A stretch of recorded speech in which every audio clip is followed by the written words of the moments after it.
Irmãos e irmãs, amigos, amigas, simpatizantes da nossa doutrina, é com muito carinho, com muito amor, que mais uma vez nos reunimos através desse canal, criado pelo Grupo Espírita Francisco Xavier, para que pudéssemos estar conectados, com o mais alto, com uma boa informação. E mais uma vez, então, nós vamos fazer a leitura de um trecho do nosso Evangelho segundo o Espiritismo, e depois, como é uma quarta-feira, nós faremos as nossas preces e vibrações coletivas. Então vamos respirar bem profundamente, acalmando nossos corações, serenando nossas mentes, para com muito carinho, com muito amor, podermos abrir esse nosso Evangelho na página edificante. E caiu para nós o item 11, não julgueis a fim de que não sejais julgados. Aquele que estiver sem pecado, lhe atira a primeira pedra. É do capítulo 10º, bem-aventurados aqueles que são misericordiosos. Então vamos ler. Não julgueis a fim de que não sejais julgados. Aquele que estiver sem pecado, lhe atira a primeira pedra. Não julgueis a fim de que não sejais julgados, porque vós sereis julgados segundo houverdes julgado os outros. Esse servirá para convosco da mesma medida da qual vos servisse para com eles. É São Mateus, capítulo 7, versículo 1 e 2.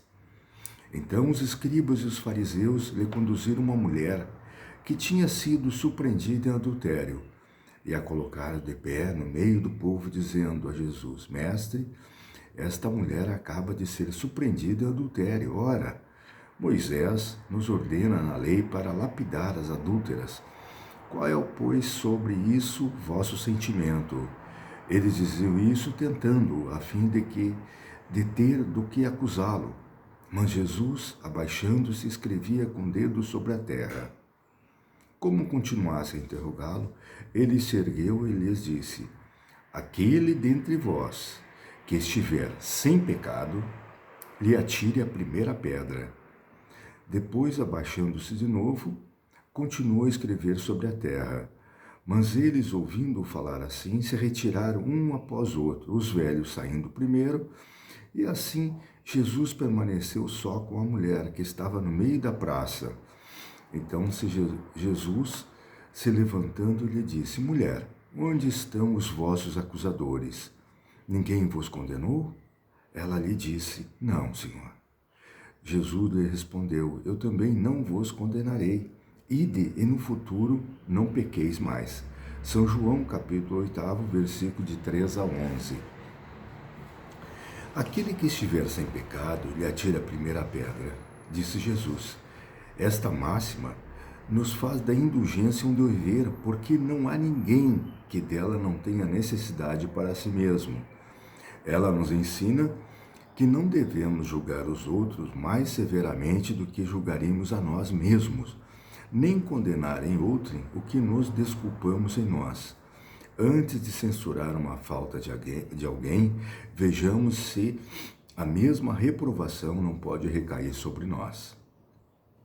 A censura lançada sobre a conduta de outrem podem ter dois motivos: reprimir o mal ou desacreditar a pessoa, cujos atos se criticam. Esse último motivo não tem jamais desculpa, porque é da maledicência e da maldade.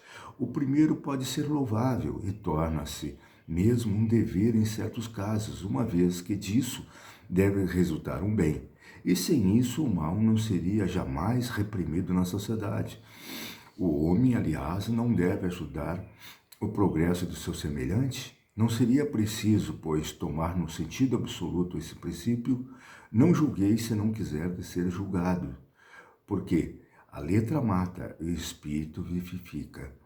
Jesus não podia proibir de censurar o mal, uma vez que ele mesmo disso nos deu o exemplo e o fez em termos enérgicos, mas quis dizer que a autoridade da censura está em razão da autoridade moral daquele que a pronuncia. Torna-se culpável daquilo que se condena em outro, é abdicar essa autoridade. É mais, é se arrogar o direito de repressão. A consciência íntima, de resto, recusa todo o respeito e toda submissão voluntária àquele que, estando investido de um poder qualquer, viola as leis e os princípios que está encarregado de aplicar. Não há autoridade legítima aos olhos de Deus, senão aquela que se apoia sobre o exemplo que dá do bem. E é o que ressalta igualmente da palavra de Jesus. Então, para nós, hoje, não julgar, a fim de que não sejamos julgados. E aquele que estiver sem pecado, lhe atira a primeira pedra. São lições, né, abençoadas, edificantes, e que mexem, até hoje, depois de 2000 anos, né, com a nossa índole. Porque, vamos combinar, que existe uma tendência muito grande de vermos defeitos, né, vermos a trave, né, vermos o cisco, desculpem, nos olhos dos outros e não enxergarmos a trave no nosso olho. É comum, inclusive, transferirmos defeitos nossos para outras pessoas, simplesmente para acalmar o nosso ego, acalmar a nossa consciência, que de maneira nenhuma será acalmada dessa forma. Como é que a gente tem que proceder? Primeiro, nunca, em hipótese nenhuma, a não ser que estejamos, né, com algum cargo de comando, de decisão, julgar.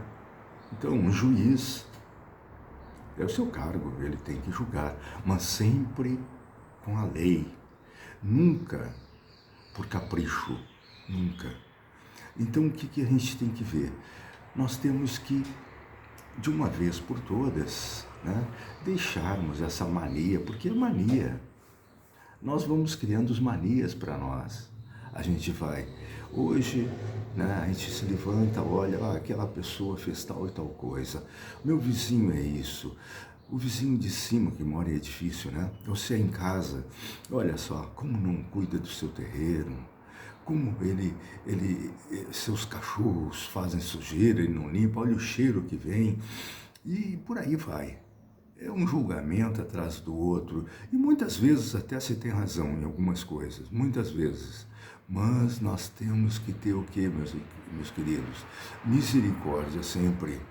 Por isso que foi tão forte essa palavra do Cristo, aquele que estiver sem pecado, que lhe atire a primeira pedra. Era comum naquela época que a mulher que fosse pega em adultério fosse lapidada, quer dizer, atirassem pedras e mais pedras até matá-la.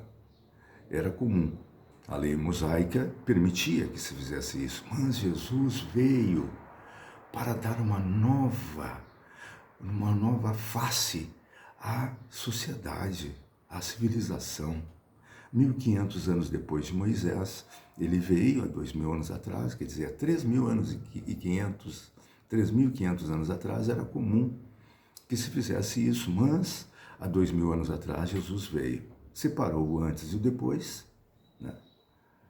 Simplesmente fez isso. É o que veio antes de Cristo, o que vem depois. Por isso que ele é o mestre dos mestres, por isso que ele é o nosso Cristo amado, nosso irmão maior, aquele que veio com seu exemplo nos mostrar como é importante sermos dóceis, sermos honestos, amigos, que tenhamos sempre para com todos uma boa palavra. Julgar as pessoas é muito fácil. Atribuir às pessoas defeitos nossos é mais fácil ainda. Nos dá um certo alívio, tira um peso de cima de nós, né? Muitas vezes, como se usa hoje, através dessas redes sociais, né, se atribui a este ou aquele, né, defeitos que tranquilamente não possuem, né? E se possuem, nós não temos direito de vir a colocar isso em rede mundial, né? E estraçalhamos, né, a vida das pessoas, né? E isso não se faz de maneira nenhuma. Por isso é tão importante olharmos sempre para nós. O nosso maior compromisso, o compromisso número 1, é com a gente mesmo em termos de melhorarmos a nossa conduta, de fazermos com que esses defeitos que possuímos ainda em grande escala sejam gradativamente erradicados de dentro de nós, sejam gradativamente substituídos por qualidades. Então, se eu tenho tendência à raiva, se eu fico com raiva por qualquer coisa, ninguém pode dizer nada, nem me comparar nada, e eu já saio brigando, eu não levo desaforo para casa. Está na hora da humildade, está na hora de nós reconhecermos quem é que aqui na Terra está e que nunca tem errado, mesmo que esse irmão não tenha a compreensão ainda das reencarnações, das vidas sucessivas. Vamos dizer que ele não tenha, que seja uma só, mas dizer-se que desde o nascimento até agora ele nunca errou, ele nunca fez um mau juízo, ele nunca pecou, é uma ilusão muito grande. Todo mundo erra, todo mundo se equivoca, todo mundo cria obstáculos para os outros, às vezes até tentando acertar. Quantas vezes nós, cheios de boas intenções, fazemos equívocos, né? Muitas vezes trazendo desequilíbrio para as outras pessoas, doenças mesmo, às vezes sem querer. Então, é ter essa humildade de reconhecer que todos nós estamos no mesmo barco, todos nós somos irmãos, principalmente nós que somos espíritas, nós que somos kardecistas, nós que estudamos, né, o nosso evangelho, as obras todas de Kardec, nós que nos reunimos diariamente para refletir sobre os temas do nosso Mestre Jesus, nós que já descobrimos a importância de alimentarmos bem a nossa mente, nós que temos convicção que assim como a gente alimenta o corpo, assim como a gente cuida quando está doente, nós temos que cuidar das coisas que deixamos entrar na nossa mente. É preciso, meus queridos, selecionar. É como a semente quando se está semeando. Se eu deixar entrar na minha mente tudo, sem nenhum obstáculo, as coisas ruins, as coisas que não vão trazer nada de bom para todos, as coisas que vão fazer com que a minha vida fique mais difícil, eu vou tornar a minha vida algo muito ruim. Então eu tenho que começar gradativamente a selecionar, a primeiro me dar conta que sou um filho de Deus. Eu estou nas suas mãos, que mãos abençoadas, né? Para a gente ficar. Mas eu tenho que fazer o meu trabalho de reforma, eu tenho que reformar. Para eu me reformar, eu tenho que me conhecer, sabendo dos meus defeitos, das minhas dúvidas, dos meus equívocos, de tudo aquilo, dos meus medos. Muitas vezes, amados, nós erramos exatamente pelo temor. Temos medo de nos olharmos, temos medo e achamos e fugimos muitas vezes dessa realidade, querendo dizer que não temos medo de nada, mas nós temos, é normal. O anormal é não ter medo. Então, o que a gente tem que fazer? A gente tem que se conhecer para fazer essa reforma gradativa, né? Fazer desse mundo um pouco melhor. Nunca, de hipótese nenhuma, julgar as pessoas simplesmente porque isso vai nos dar alguns segundos, alguns minutos, quem sabe algumas horas de prazer. Sentindo o prazer em apontar o dedo às fraquezas, aos defeitos, aos erros alheios, sem nos darmos conta que nós carregamos, nós que temos certeza que já tivemos tantas e tantas vidas, né? Nós que já sabemos dos mundos, né? Que também são diferenciados, a gente pode reencarnar aqui como no outro mundo, quer dizer, essas vidas sucessivas, elas precisam disso para se qualificarem. É a qualificação que nós estamos falando, é a gente se tornar melhor. É lógico que em alguns momentos da nossa vida teremos que apontar erros de pessoas, irmãos nossos que ainda estão com muita dificuldade em descobrir o que é certo e o que é errado. E aí, sim, no próprio texto remete, né? Se é para ajudar, se for para realmente fazer com que a sociedade não sofra a consequência daqueles atos que um irmão nosso está cometendo, sim, vamos apontar os erros, né, de maneira equilibrada, no lugar certo, mas nunca para difamar, nunca, em hipótese nenhuma, para condenar, nunca para terminar com a reputação de uma pessoa, achando que destruindo com a sua reputação nós vamos estar felizes. Nós não vamos ficar felizes de maneira nenhuma. A nossa felicidade, queridos, depende da felicidade de todos que nos cercam.